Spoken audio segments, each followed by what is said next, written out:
Assalamualaikum warahmatullahi wabarakatuh. Waalaikumsalam warahmatullahi wabarakatuh. Hari ini kita dipertemukan dalam wadah pembelajaran singkat, katanya Kultum, media pembelajaran ala-ala Kultum yang mengangkat topik dan permasalahan kontemporer diselesaikan dengan pendekatan kontekstual. Ya, topik yang akan kita angkat hari ini adalah sholat jamak qashar, bagaimana syarat dan ketentuannya. Ya, kalau dari istilah semantiknya, jamak itu sama dengan menggabungkan, sementara qashar sama dengan meringkas atau memendekkan. Jadi jamak qashar bisa diartikan dari dalam sholat adalah sholat dengan meringkas atau memendekkan, yang kemudian menggabungkannya menjadi satu dari dua sholat yang ada. Ya, yang mungkin pertanyaan dasar pertama yang ingin ditanyakan atau ditanyakan pada narasumber yang sudah hadir ya, siap menjawab. Yang pertama adalah, apa sih dasar hukum syar'i dari sholat dengan jamak qashar? Ya, bismillahirrahmanirrahim. Assalamualaikum warahmatullahi wabarakatuh. Waalaikumsalam. Jadi dasarnya, tadi tanya dasarnya adalah hadis ya. Itu riwayat Ibnu Umar yang mengutip ucapan dari Anas radhiyallahu an kepada Ibnu Umar ya.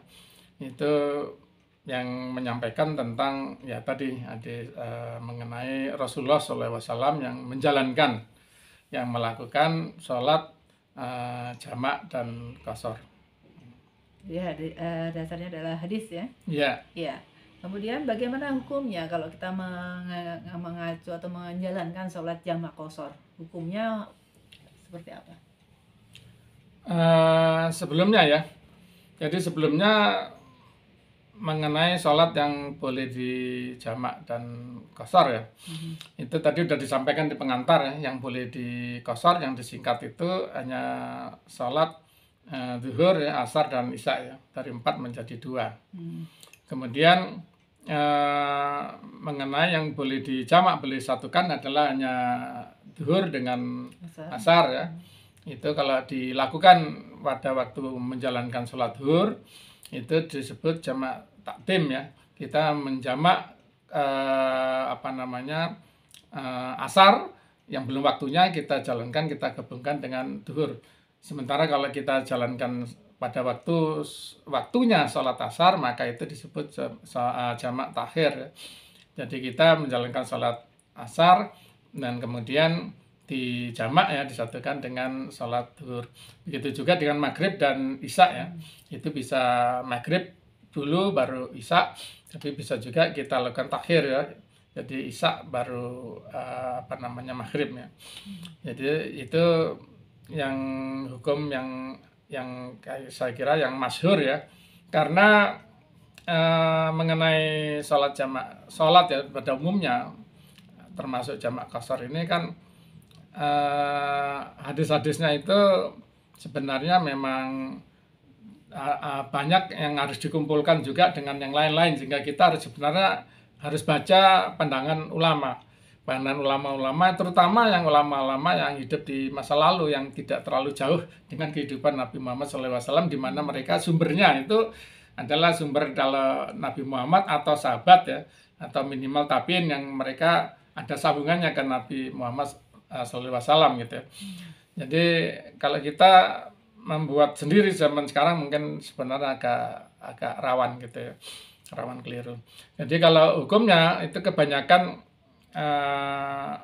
ulama yang zaman dulu itu mengatakan itu mubah. Mubah artinya boleh dilakukan, boleh tidak gitu. Jadi kita boleh melakukan jamak qashar, boleh kita tidak jamak qashar, jamak saja ya, menggabung, tapi tidak qashar juga boleh. Tidak itu bisa dilakukan seperti itu. Ya, jadi hukumnya mubah ya. Ya.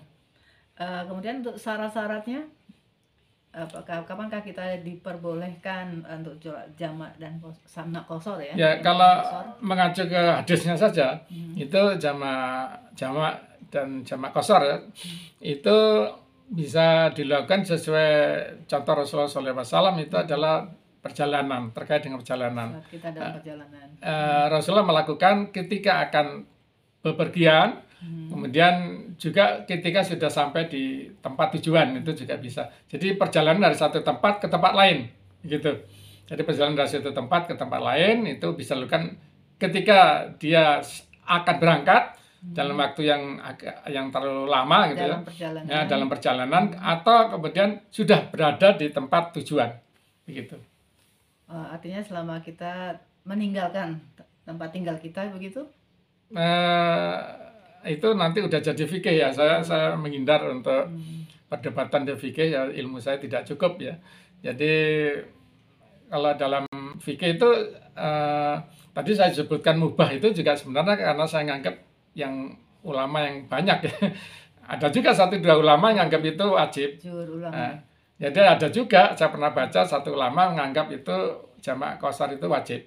Karena dia berpendapat bahwa kalau itu kesempatan diberikan kepada manusia jamak qashar dan dia tidak melakukan itu berarti sombong. Karena saya nggak berani ngambil pandangan ulama itu ya untuk disampaikan di dalam acara yang terbuka seperti ini. Ya, itu begitu.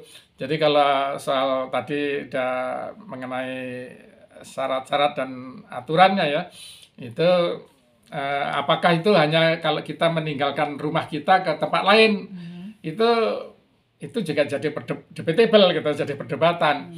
Karena banyak ulama berpandangan itu terkait dengan perjalanan, tidak harus rumah kita keluar rumah, tapi dari perjalanan dari kota A ke kota B atau dari desa A ke desa B atau apapun ya, dari satu tempat ke tempat lain, bukan harus di satu dari rumah kita ke tempat lain.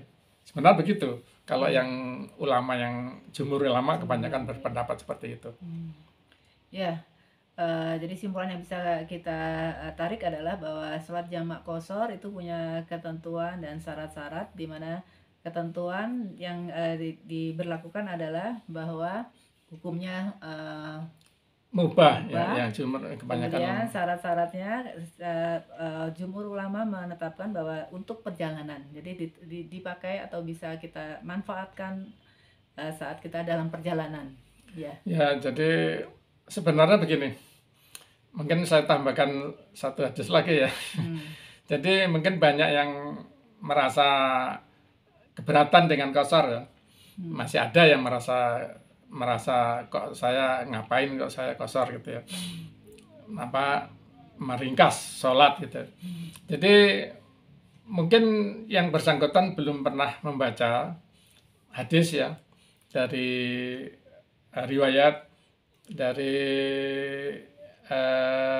Siti Aisyah radhiyallahu anha kalau nggak salah ya. Itu yang menyampaikan bahwa ketika Rasulullah itu pulang dari Isra Mi'raj, diwajibkanlah umat muslim ini untuk sholat 5 waktu. Waktu itu jumlah rakaatnya 13. Memang sudah 5 waktu tapi jumlah rakaatnya 13. Kemudian berubah. Nah, ini tidak dijelaskan berapa tahun setelah itu berubah, ada perintah dari Allah melalui malaikat Jibril dirubah, ditambah. Jadi dari 5 waktu 13 menjadi 5 waktu 17 rakaat begitu. Jadi 5 waktu 17 rakaat. Jadi dengan demikian sebenarnya jamak qashar itu jadi meringkas itu bukan suatu kompensasi dispensasi karena kita perjalanan. Jadi jumlah rakaat itu adalah ketetapan Allah begitu. Jadi bahwa itu Rasulullah mencontohkan seperti itu bukan karena kita dapat dispensasi kita melakukan, tapi karena ada contohnya begitu. Ya, itu saja yang bisa kami sampaikan ya. Kita akhiri dengan mengucapkan wassalamualaikum warahmatullahi wabarakatuh. Waalaikumsalam warahmatullahi wabarakatuh.